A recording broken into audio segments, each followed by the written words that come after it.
Good morning. It's the Dave and Dave Show, episode 33. What did you just call me? Black Bar. What is that? When we were kids, it was a TV Western guy that wore all black. Or Johnny Cash. I get Johnny Cash a lot. I like the all black. Yeah. It just makes me feel good.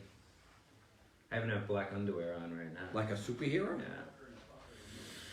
All right, we're going to jump into some stuff today. Just real quick, though, before we start, you may have noticed we have upgraded an already gorgeous office to, let's see, what's this, 65-inch? 65. And we got a brand new conference table and chairs, 8 chairs. Always upgrading. Yeah, you got to invest. So just a little aside, like, We invest in the nest. agents got to invest in themselves. People have to invest in themselves, and we continually invest in our company. And we invest in our people. So, invest in the nest. Molto bene. All right. So you want to get some of this out of the Yes, way too? yes, we have a plethora of Why don't events. you do this? Okay, and I'm going to do them because Black Boss just threw them over to me. Okay, today at 12 o'clock, Just for Urban Nest agents. Wes Friedman is here to do a lunch and learn. Always, he's talking about building our business.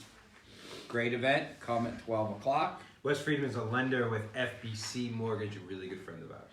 Okay, a very important thing. On February 19th, we are having Charles Jackson from the Housing Division of Manufactured Housing. Can you sell a mobile home? Mm-hmm. Should I sell a mobile home? How to market your mobile manufactured homes properly. Please come. It's Tuesday in Summerlin at February 19th at 1 o'clock. We will follow his rules on how to do manufactured homes, whether attached or unattached. A lot of rules of manufactured homes, real property versus personal property, old school, real estate school stuff. Right, if it's new, do you have to have a license? Yes, there's a whole bunch of stuff. We don't know if he's going to let us Facebook it live.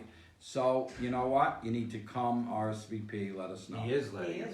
Yes. We're getting it is. from our producer director, and And Franco Zeffirelli, she's saying that we're going to be able to Facebook it live. Excellent. that's a great thing. Then, on our continuing edge schedule, we have Neil Schwartz that's going to teach us from offer to acceptance. It's a contract CE, and that is Monday, February 25th from 9 to 12. Register with Byrne.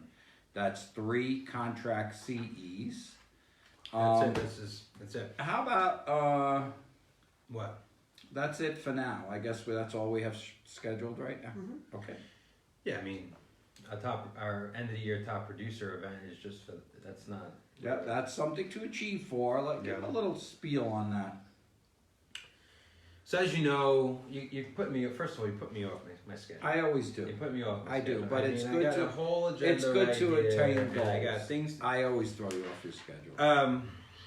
So you guys know about our Nest standard limiting the company to 500 agents. Well, part of that is the goal to get every agent to $100,000 of commission, and 20 transactions usually gets you there, right? The average there's some people who get there a different way. Some people do 20 transactions, don't get 100,000. Some people do 15 transactions, do 100. But 20 transactions as a single agent guarantees you in our Nest level group, which is our literally the next level of Urban Nest agents. It gets you one of our beautiful, I'm not exaggerating. They could kill someone. You can kill somebody with a trophy. Angie will get you on that one. You can get some little perks. You get your own Facebook private group with other Nest level agents. And a lot of parties. A lot of parties. And it's just something to achieve for, strive for. And we created it about, 4 or 5 years ago. Mm-hmm. And here's the thing. It's not top 25. It's not top 35. It's not top 45. If 80 of our agents do 20 transactions, we're going to do 80 awards and 80 people in the Nest level. We're just going to keep growing it. Now, we have created an even higher level, which is secret level. So that's with Nest Level. All right. 2 quotes today, because I'm a little fired up. Okay. 1, you don't get to have an opinion unless you can offer a solution. That's my quote. You know that I'm good about that. That's my quote. That's I'm so sick of like... You should do this. It's the proverbial, everyone's surrounding the ditch. There's one guy digging the ditch and everyone's got an opinion. Mm-hmm. You know what? Jump in the ditch. The second one is a Steve Jobs one, and I love this one. Poor Steve. Because this plays into what I'm going to talk about with the MLS today, which I'm throwing you a curveball because I don't know. Did you watch the videos, get the emails yesterday about the MLS updates? No. You didn't get any of those? Okay. If you want to make everyone happy, don't be a leader. Go sell ice cream. I like that. Go sell ice cream, right? Because the reality is this. MLS yesterday, which, full disclosure, yours truly is on the MLS committee. Or actually, it's a subsidiary. It's not even a committee anymore. Separate board. Separate board, which as president, that was one of my things, to do a subsidiary of the MLS to make it its wholly owned subsidiary and be able to literally make it a division of the GLVR so that they can run, right? So one of the major things was, we released yesterday, was a dues increase on the MLS, okay? Now, here is what GLVR and MLS failed to mention in the dues increase. 1, that the dues have not been increased in the MLS. Take a guess. You were on the board. 20 years. On the button, 1999. You know how I knew that? Why? Because I've been in the board 22 years and I've never seen a MLS increase. Here's what's ironic.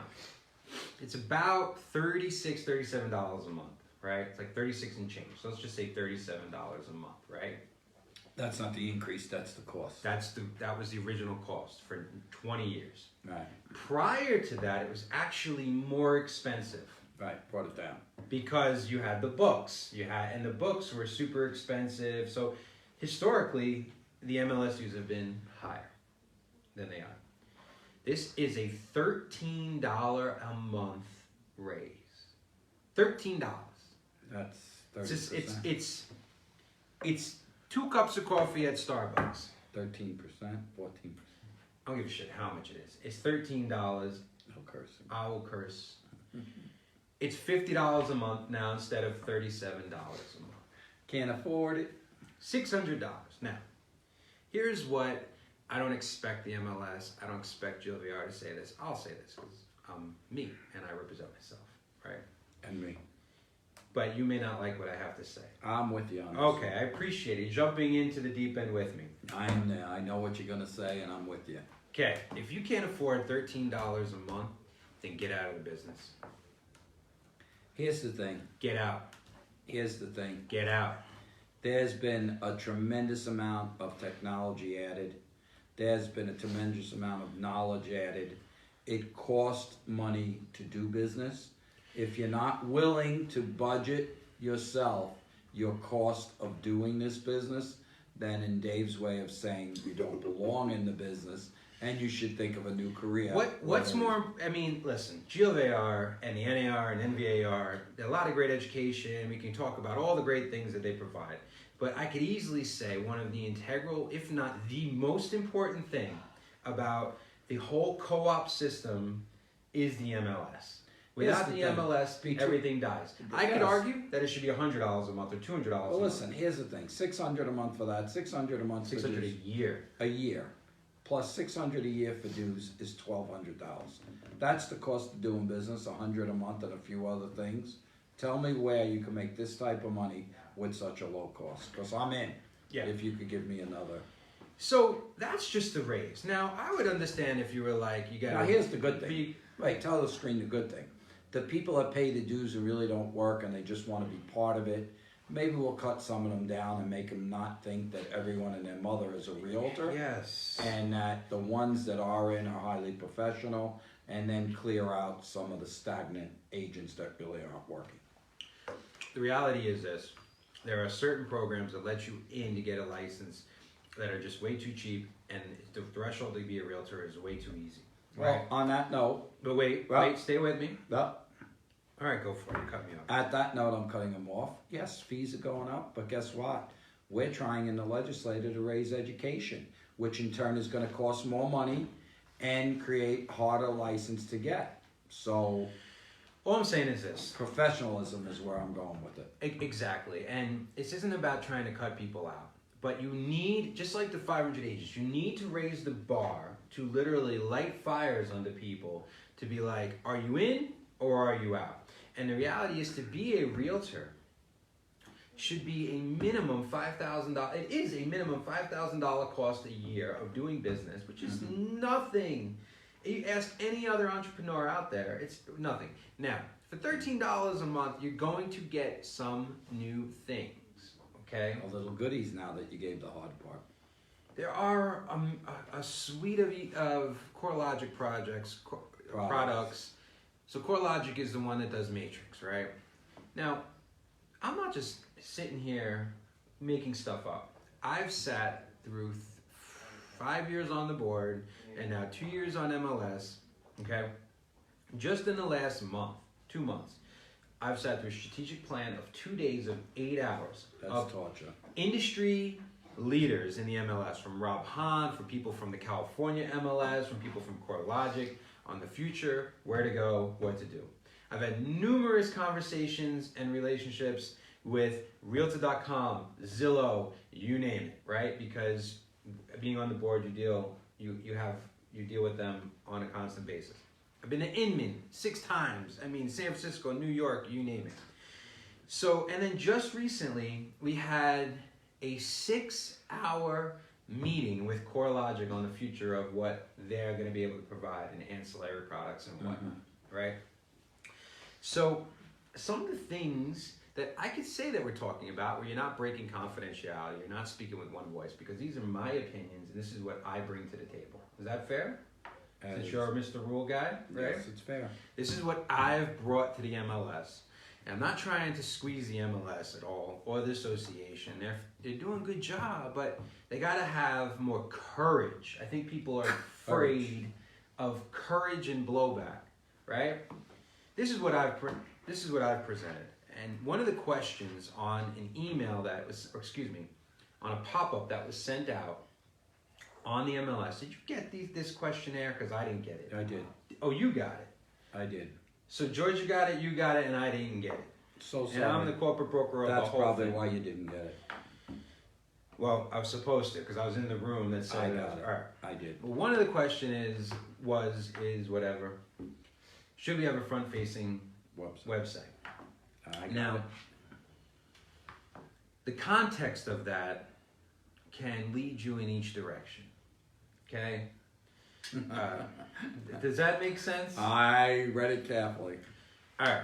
So here's my vision. This is not supposed to be a competitor to Zillow, Redfin, or Realtor.com. You cannot compete with those companies that have $300 million R&D, D&D So departments. It's let not me ask supposed you a to be question. that. So you would have voted no? I would have voted yes, because I'm going to present to you what it should be. Okay. Okay? So if I had millions of dollars to play with, right? I would, first of all, I'd do it for Urban Nest, but Right. it works better if it's for us and by us type situation for all of, let's say, GOVAR, right? My goal is this. I want to create, I just thought of this morning. You got to love the shower, right? You think of it. I already had the idea of this is the best way to explain it to you. Do you know why you think in the shower? Why is it again? I forgot. Because there's no interference. No interference. Great point. I want to create the downtown Summerlin of front-facing websites. I want to create the district. And what does that mean? You know what can't compete with the district or downtown Summerlin? Texas, California, because it's local. It's the epicenter of Summerlin. It's the epicenter of Green Valley. So all I was presenting is this. Let's create an epicenter for Las Vegas real estate. Does that make sense? So you have all the listings out there. Dave Tina's listing, Dave Tina. Danny Burns listing, Danny. It's not just for listing agents. You have restaurants, what it's like to live in Las Vegas. The new home people should be all over that. Rentals, like rental communities.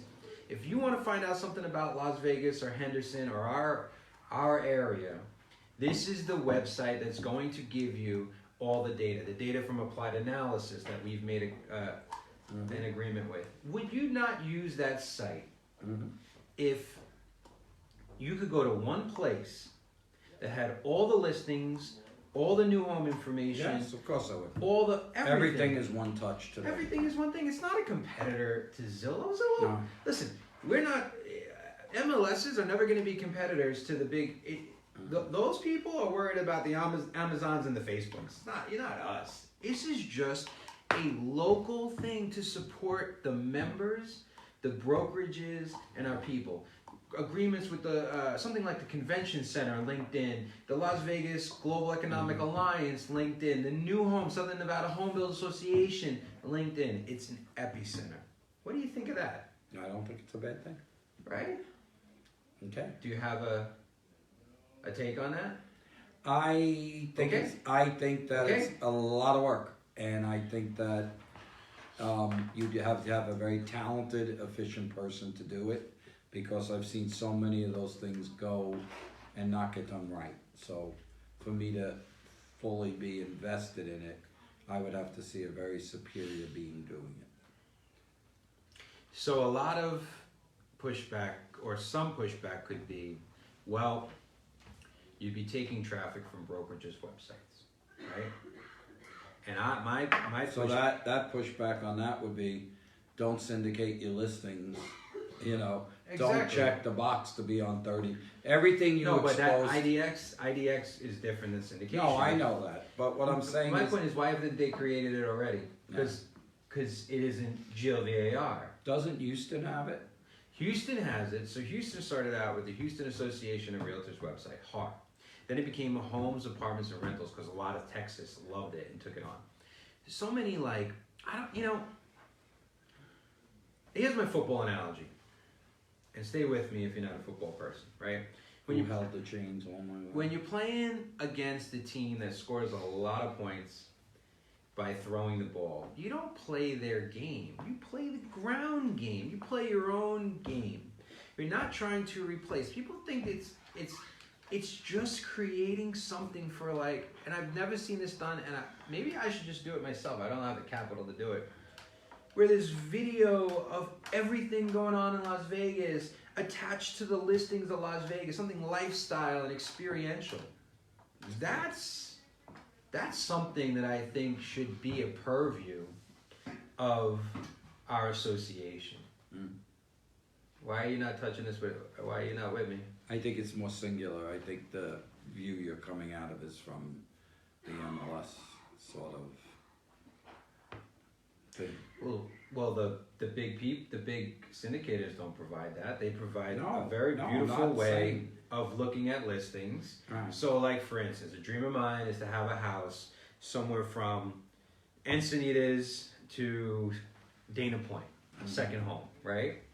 When I go look for houses to just dream, do I go to the San Diego Association of Realtors website to look No. at those houses? You go to Zillow and Realtor.com and Redfin, right? and Trulia And I look, now I have some institutional knowledge because I've traveled there, I understand it.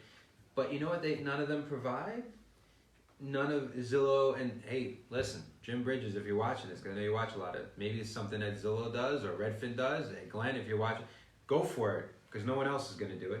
And I don't think they will either, is you only see the houses. If you want the local information of where the bike trails are and where the best coffee shops are, I got it. there's no stuff, there's no spot where it's all in one place. I got it. So I'm sharing this, I believe, $1 billion idea with the world, because I'm not going to do it, right? No. Do you not believe that would be, if you're a member that has not been a president, There's tons of value in that. tons. Then you got all the stats, the new stats that we have from applied analysis. You're able as a consumer, because it's front facing as well, Right. to get all that data, right? And everyone wants data now. Exactly. And what realtors are, they got to, which I believe that you're in the wrong game if you think it's the hold back data game, right? This is a transparency that the horse is out of the barn, right?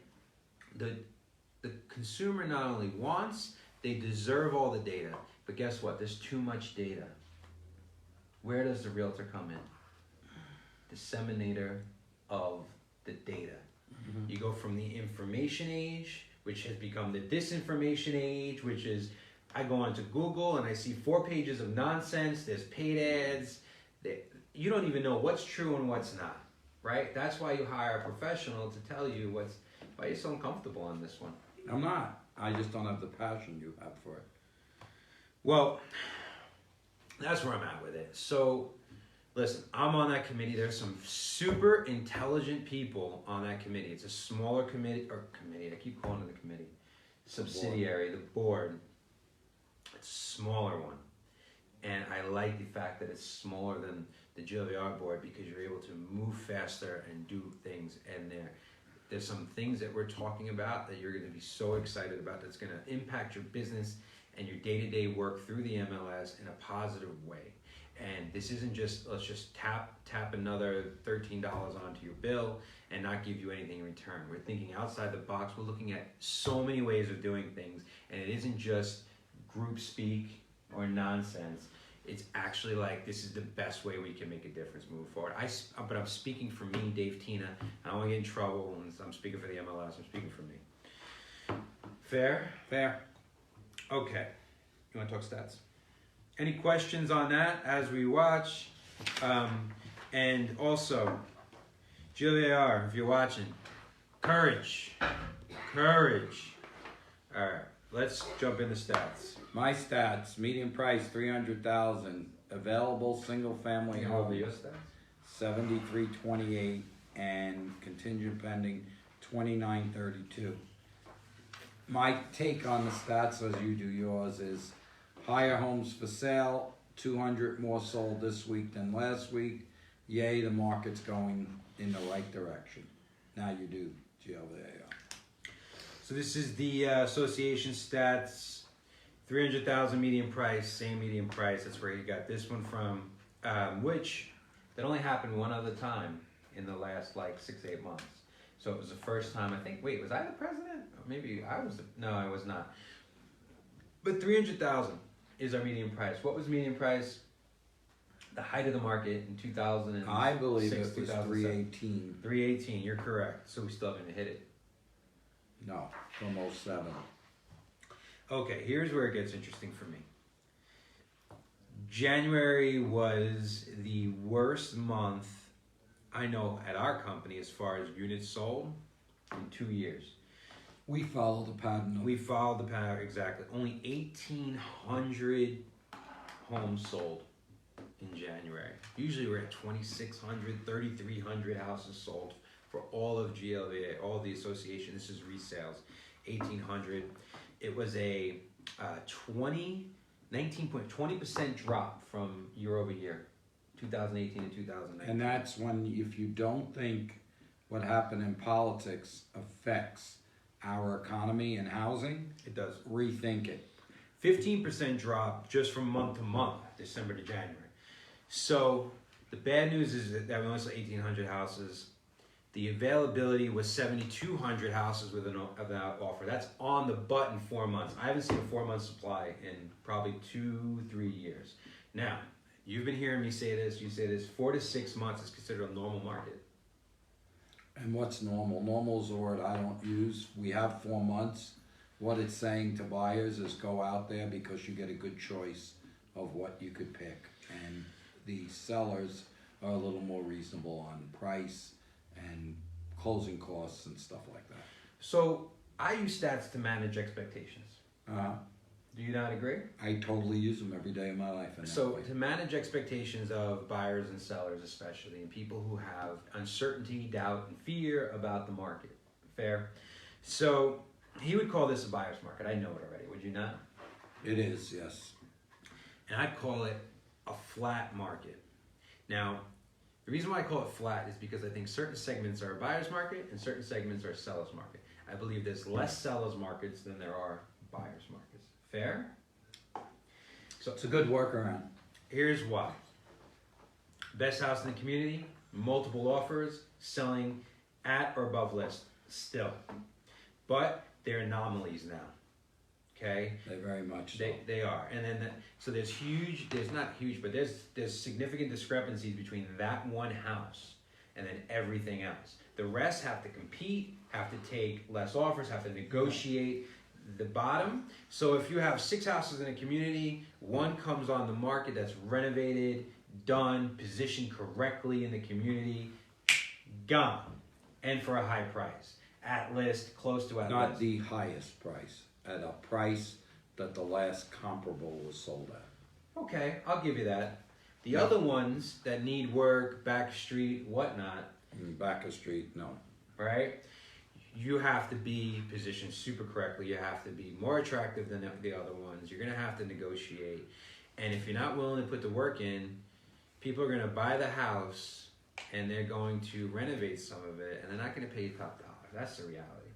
And the stats show, this is the first time I've seen houses stay on the market, that 48%, under 50% of houses are staying on the market for at least 30 days, which back in a year ago, 2 years ago, 72% of them were gone. I've seen it as high as 75% of houses gone. Henceforth a buyer's market. Not necessarily.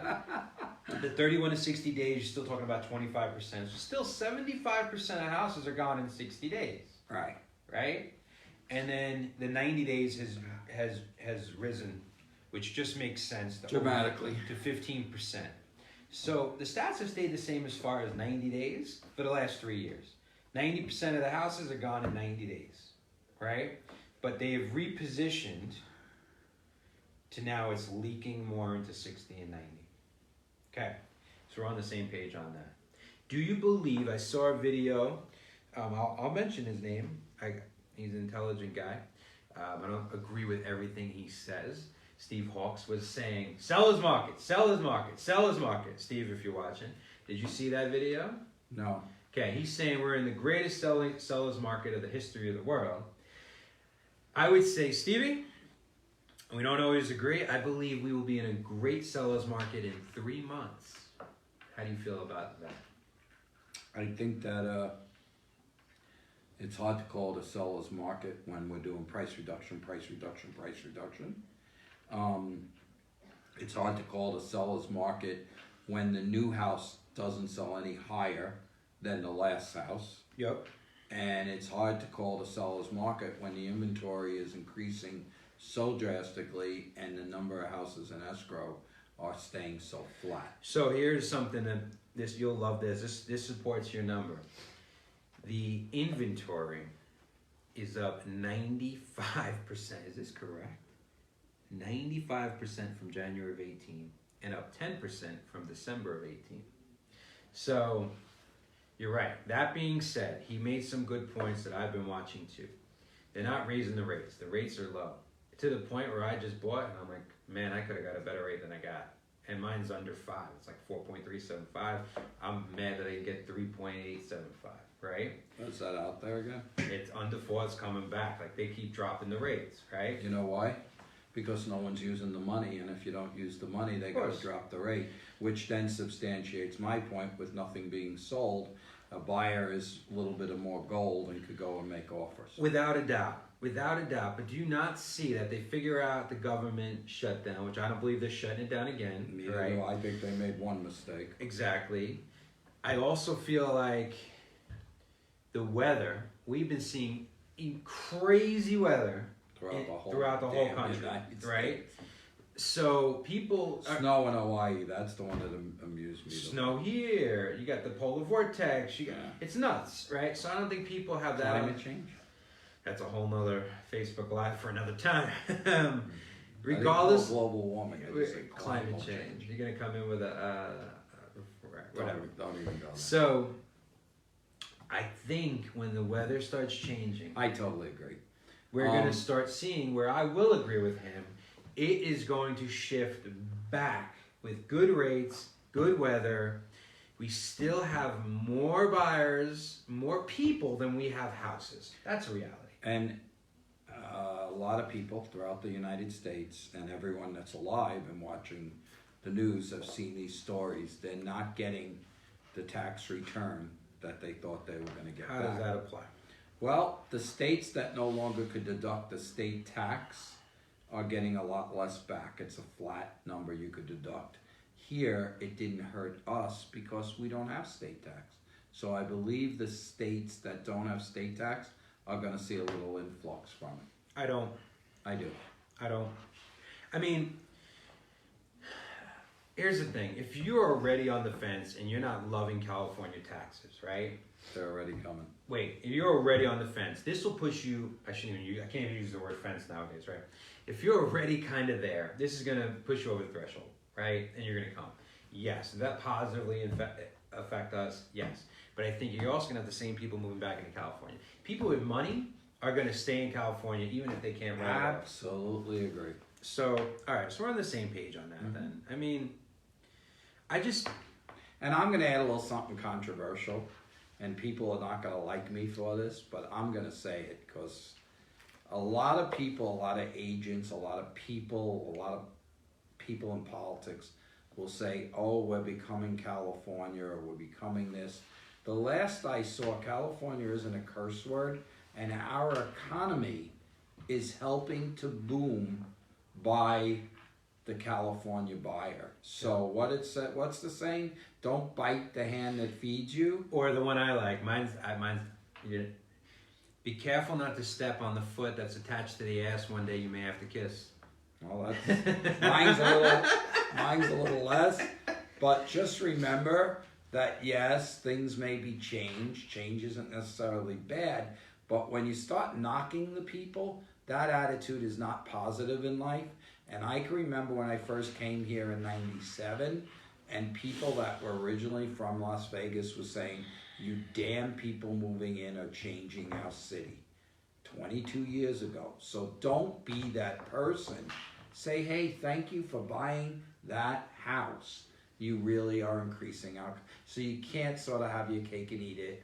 Let's respect the people coming out here. So when I hear that, it does bother me. So I threw it out there, and some people may not like it, but they are fueling our economy, and that's the way it is. And that's not to get into politics, but It's nothing about politics. but it's the same thing. You can't. It's like you can't want all the services without paying for them, right? And the reality is this: is the traffic a pain in the ass a little bit? Yes, but go sit on the Long Island Expressway in Or New go York. to The 5, LA, the 5, the 1, the 210. I mean, this isn't even in the same ballpark, right? And with change, with growth, there's change, and you have to adapt. You have to. I mean, we have a football, we have the hockey. This is all coming because of growth. Yeah. All the new malls, all the things that everyone raves about on Facebook. You can't rave about it in one hand and complain about it in the other. This is progress, and thank God for everyone coming because they're fueling our economy in many ways. Oh, you mean you've seen it a little bit in New York, right? The progression from it happened in LA with Orange County. It happened in New York City with Long Island. Westchester. It happens over and over again. It just keeps growing. And if it's not for you, you keep moving away and away and away. The good news is the people who are like, I've been here 50 years and this isn't the Vegas I grew up and love. But guess what? If you own something, cash out, you made a ton of money, and go out further. Like, change is not a bad thing. That's all I'm saying. I couldn't agree more. All right, let's bring on a very special guest. Yeah. God bless you, God bless you, God bless you. Oh, You're like Eileen. what? Multiple sneezes. That was one. Good morning. I know, I'm That shocked. was one. I'm shocked. Good morning, Larry. You know, the only thing better than 2 Italians is 3 Italians. 3 Italians. Tre Italianos. Yeah. I was getting my continuing education class listening to you. Yes. This one is free, and you get no credit, but you walk out smarter. I know. I was listening to the stats. Yeah, life is good. So Larry Perna is about 2% away from doing every single inspection in Las Vegas. How you doing? How was your January? Everyone else's January was terrible. It was our best ever. Get out of here. Good for you. We were up 15% over last January, which was our best ever. Wow. And the easy answer to that is, though the numbers went down, since your market share is growing so much, that's why you could say those stats. And why is your market share growing? Because they respect the inspections you're doing. Yeah, it's a constant service. You know, how can I up the game? I recently got an email service that sends everyone an email and says, hey, you know, how would you rate our service? Yep. What an eye opener, you know. I got emails from customers from 4 and 5 years ago saying, you know, you didn't tell us the water heater was going to blow up 3 months after we moved in, and a frowny face, you know. And so I'm trying to reach out to these guys and let them know that, well, we don't have a crystal ball, but, you know, how's everything otherwise? And one girl actually had a bad review, you know, negative review, and it said, ever since the inspection, I can't use the outlets in my bedroom, in my master bedroom or the other bathroom, and so I drove over there because I knew what it was. It's the button. I tried to talk her through it, but she was like, no, and she was pissed off. So I'm like, okay, well, you know, let me just come over, and I drove over there and I popped the button and showed her, and I'm like, okay, you want to try it? And he was like, oh my God, I can't believe it. Thank you for coming. She wrote me a 5-star Google review, and I was, you know, very appreciative of that. So I try to take that, you know, take a negative and turn it into a positive somehow. And to add to that story, we sit here as brokers, and they always tell us the stories that are horrible. You only hear the horrible because that's when you hear it. And if there's something horrible, I go, well, who was the inspector? And they go, Bridge. And I get to say, okay, here's the good news. Larry, instead of ignoring what is, quote, this disaster, which you know is usually nothing, will go out there and give that extra. And the same way they say with Dave and I as brokers, we sit in the office and we're part of it and we'll listen to every agent. That's the thing with you. You won't ignore it. Life is problems. That's our job. Yeah, that's what I signed up for. You always will address it and not run from it. And that's when I hear your name, I go, it's Larry, and he'll do everything in his power. Now, again, you're not Houdini. If the roof caved in, we don't know that a tree's landing on a roof. But you never run from it, and that's the thing I love. You can't sell 8 million chicken parmesans without expecting for a couple of them to be off. Yeah, that's the reality. Send them back. That's just life. Here's the question, though, and you're saying it, but do you consciously or cognizantly realize that the problems and it reaching out those are the opportunities? Yeah, like this one was paid her. You know, I didn't expect her to write a 5-star review. I just figured I'd get her electricity working. You know, it was a simple thing, and sometimes it's as simple as, you know, you guys didn't call out the XYZ, the garbage disposal, blah, blah, blah. And I look in the report and I go, well, we did. So I don't hit them with a stick over the head. I say, hey, Mrs. Smith, you still have the access to the report? No, I never saw that report. My husband handled all that. Oh, okay, well, I'm not trying to throw your husband under the bus, but we did report that, and, you know, if you want me to come over and look at it or whatever, you know. So when you just show up at the door and ring the doorbell, usually they calm down 75%. Yeah, because they get this all over. Somebody listens. And I know about that button because in Red Rock, for some reason, the button never correlates with the room it's in. So I have one in the hallway that takes out the landscape lights. Wow. And you're saying the landscape, the lights, you just press it in the hallway and voila. So I want to talk about another button. Sure. The easy button. You know the easy button? I do know. It's a great piece of marketing, right? Easy button. Problem with life is there is no easy button. There's none. There's not an inspector that exists that every single, or a real estate company, that every single transaction goes wonderful, every single inspection goes perfect. There's no perfect, right? There's no easy button. That's right. So people's expectations of perfection is what gets them screwed up, right? Mm-hmm. So what they have to look at, and I think people find this out the hard way, is I'd rather have the person who answers their phone and takes care of the issues that occur then just run to the next person and just look for perfection. It's like marriage, right? You can get a divorce, but you know what you're bringing into your next marriage? You, right? You know what I'm saying? So Sure.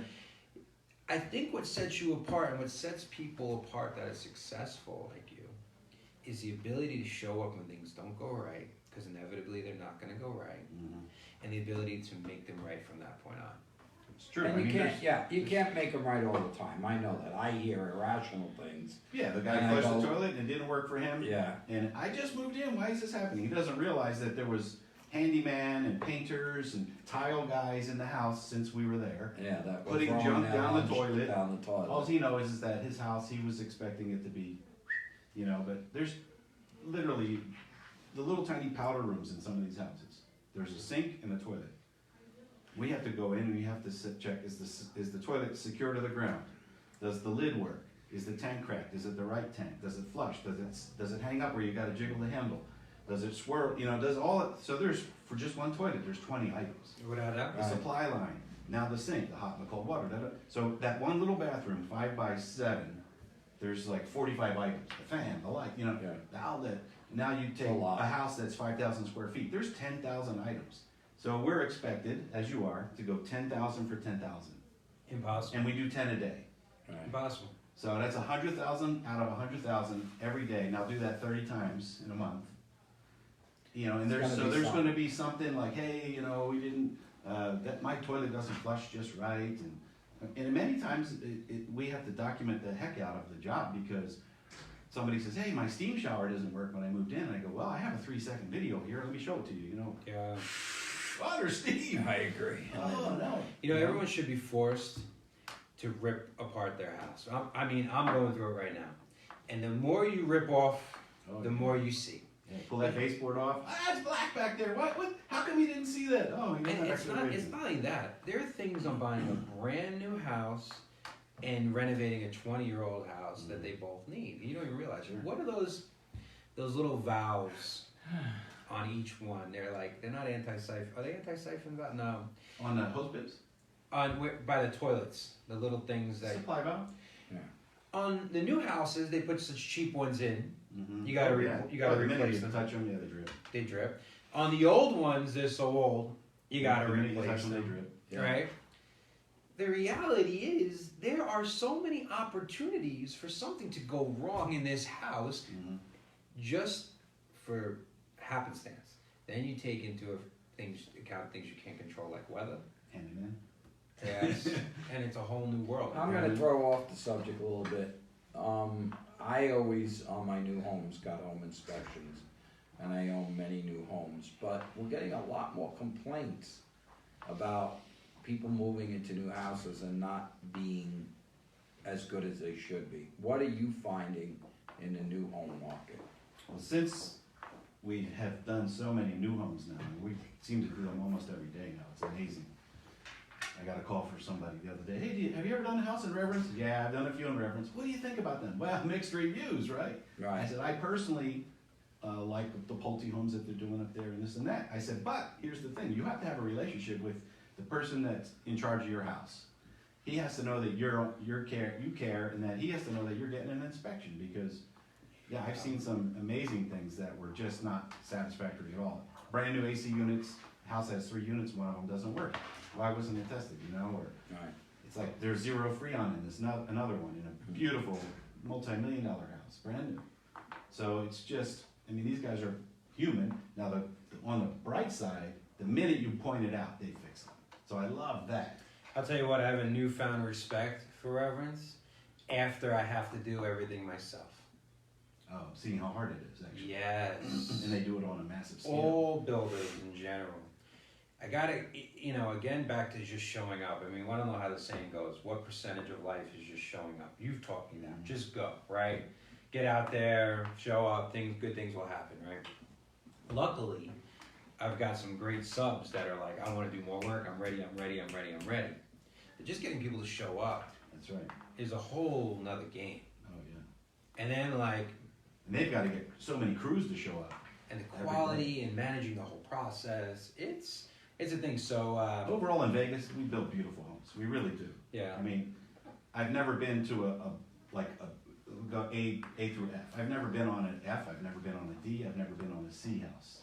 Right? They're all B's, B minus, and A's. Most of them are A's. There's just a little punch list of 10 things. Hey, get them to take care of these, and you're going to be golden. Yeah, and people ask me all the time because the new homes, I had nothing against the new home builders, but they have issues with trades and things like that, like everybody else does. Quality tradesmen are hard to come by in a booming economy or in a housing market like this. People call me all the time and they're like, well, what do you think? And I'm like, just the same thing you said, as long as you are watching and got a good relationship, someone like Angie and I, it's a pain in the ass. Like, we both work, so we're not at home. Kids, jobs. Yeah, we're not at home when they send someone over to fix it. You know what I mean? But I've seen, and this is a testament to Pulte, I've seen them rip out entire kitchens to make it right. Like tons of stone. They're not afraid to come in and make it right. So, but back to you. I think your whole life with this business, and I think you're doing a great job with, is managing expectations and showing up. And that's where you set yourself apart from a lot of inspectors. There's one, I forgot, if I had the guy's name, I would say it, but he calls himself a master inspector. And he's a deal killer. Because life is about perspective. You and I can look at an issue on a wall, all three of us, right? You could say, it's an issue, it's a common issue, we can fix it, not a big deal. He could say, I don't even care about it, right? I've seen it 100 times as an owner. I could say, oh my God, it's gonna be XX, and lose my mind and kill the deal over it. Little settlement crack in the ceiling. Exactly. Prime example. Some buyers are very apprehensive. I'm going to ask you another question on a house. We get it from the agents. One agent said to me that, and the deal didn't go through, so it doesn't matter. It's just a substance question. You didn't do the inspection. It wasn't your company. She said that the sticker on the panel said Kitech, and that the inspector told her he cannot tell if there's Kitech without cutting a hole. Is that true, or can't you tell in the attic or somewhere that there's? Well, here's the thing about Kitech. So Kitech, I guess we're going to assume everyone knows what that is. It's a type of plumbing, fitting, and tubing that was used, and it was a class action suit, and it was recalled. Yeah, I had a house. So now they use those stickers, those yellow stickers, indiscriminately. Some houses that did not have Kitech they put that sticker there. Now the reason they put that sticker there was to let the electricians know that this is a non-metallic plumbing system, so you cannot ground your electrical system to it. So that's why they used them indiscriminately. They were just letting the electricians know. They didn't know there was a problem with Kitech, so they slapped these stickers on every house that had the plastic tubes. Even though they weren't Kitech. So now when we go to the house and you can't see behind the wall, sometimes you can look behind the shower box, not the shower, but the laundry box. Take that little plastic trim ring off and you can get a flashlight in there, and sometimes you can see if there's Kitech or not. But everywhere else, it's pretty invisible. That's the question. So here's what's interesting. We ripped everything out.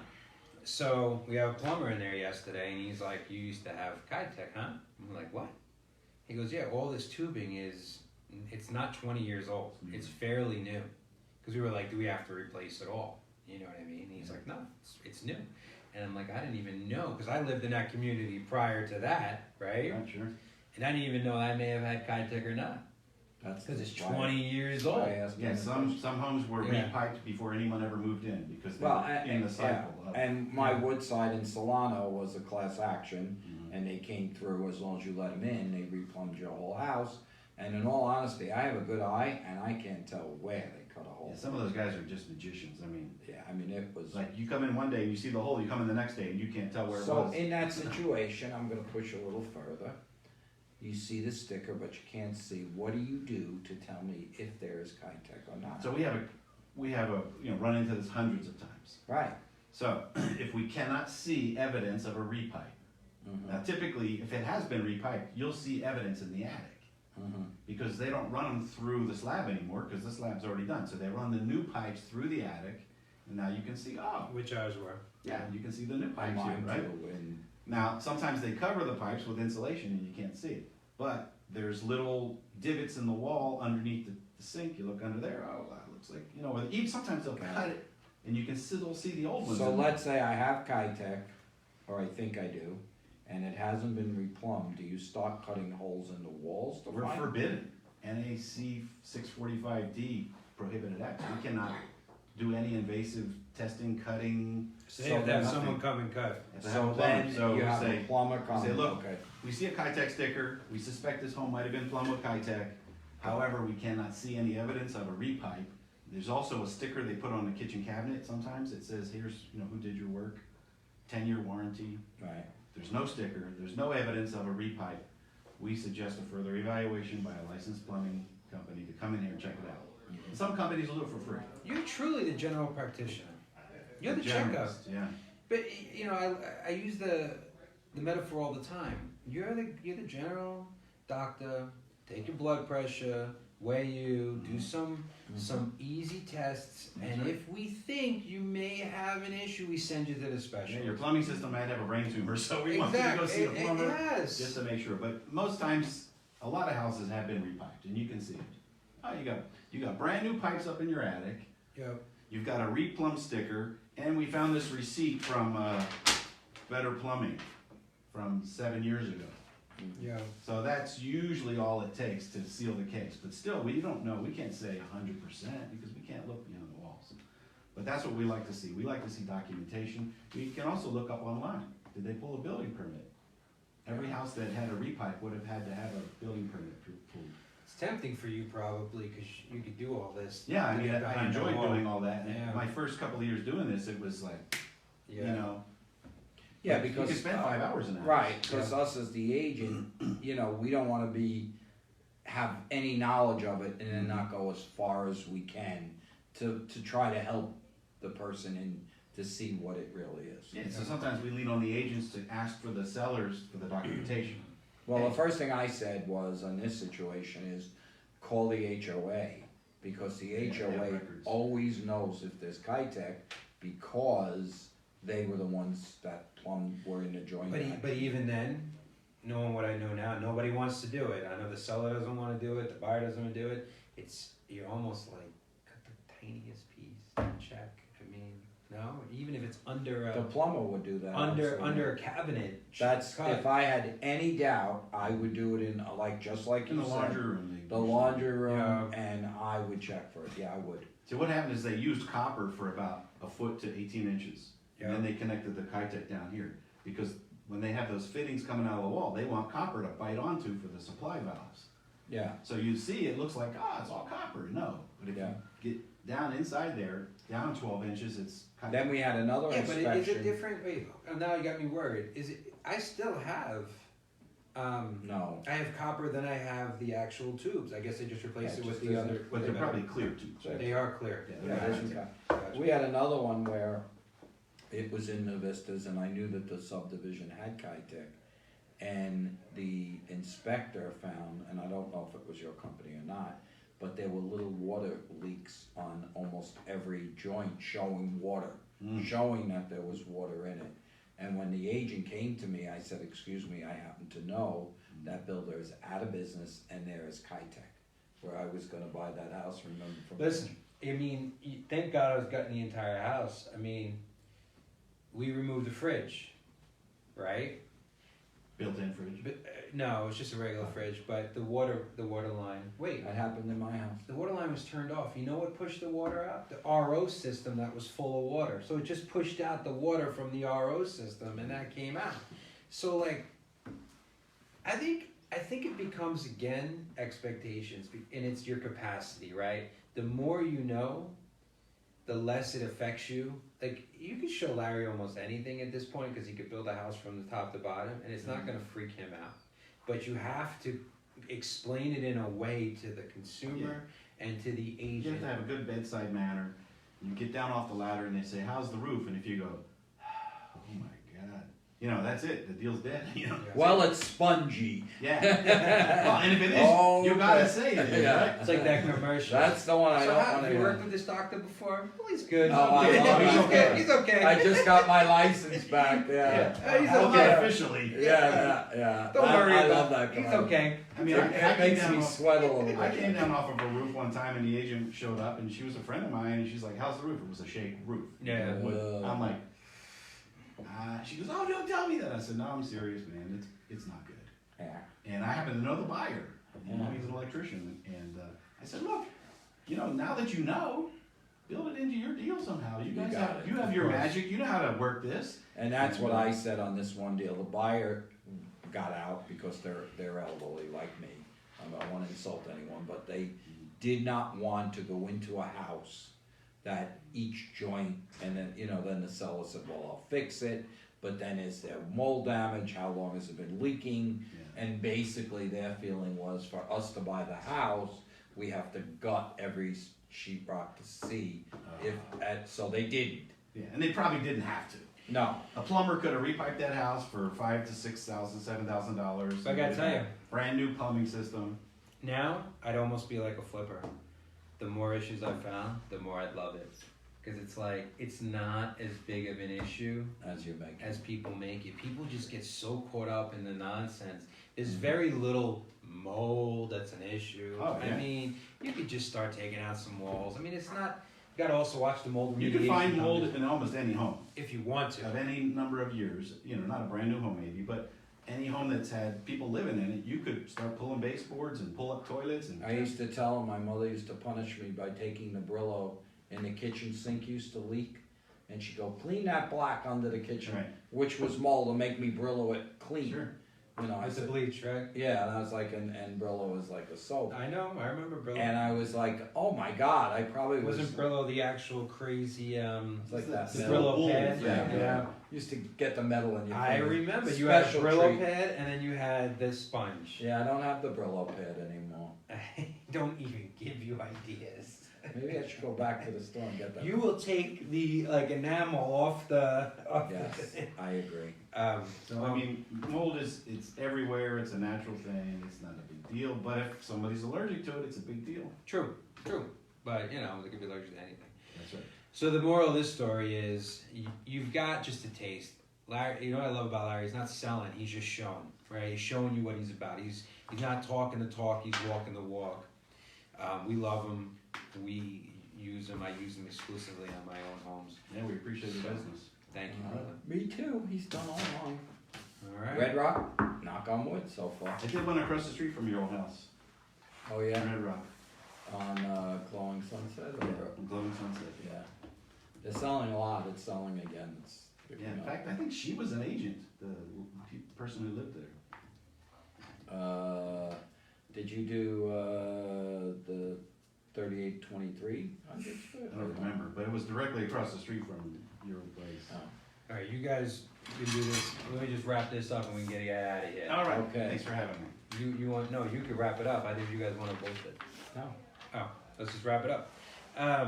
So, a couple of things coming your way. I'm gonna be doing a Making Sense Common tomorrow night about Gary Vaynerchuk and him saying buying a house is not a good deal. So we'll be talking about that.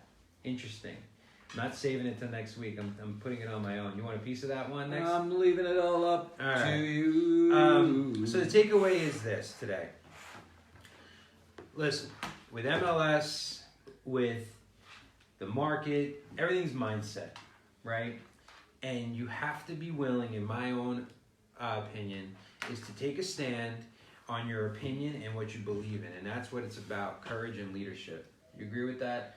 I'm gonna give my wrap up. Okay, leadership is not always fun. Everybody believes that they want to be the one up at the bottom of the ninth with 2 men on to win the game. They think that they want to be the one to take the shot to win the game. They think they want to be the entrepreneur, but they don't realize what it requires to be that person. Because when you strike out, when you miss the shot, when you spend thousands and thousands of dollars and you don't succeed, you got to be able to have the capacity to do both. Could you open the door for me? Leaders Yes. are the ones willing to go out there and take a stand and kind of take the punches if it doesn't work out, right? And I think there's a vacuum of people who are like, they just want to watch and let someone else lead.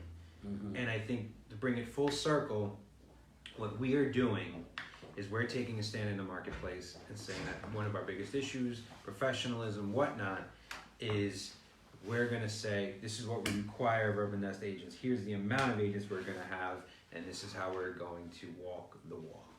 That's what I got to say. Your take. Okay. one thing that Larry said that I'm gonna make a point of. We said, wow, sales are down. January wasn't the best month. But personally, what did Larry say? 15% up from last year. So my answer to you is, yes, the facts are that, but it could be your best month. Or February could be your best month, because what happens in the world doesn't have to affect you. So rather than you listening and going, wow, no wonder I'm not doing as great as I could do, you could turn around and just push a little harder, do a little more open house, a little more work, and make these months better than ever have been before. I gotta tell you, this could have been some of your best work today. You're feeling it. You're in, huh? You feel good. No foam. Boom. I love it. Good job. Thanks, baby boy. This is where I got it from, right here. Have a great day. Thanks.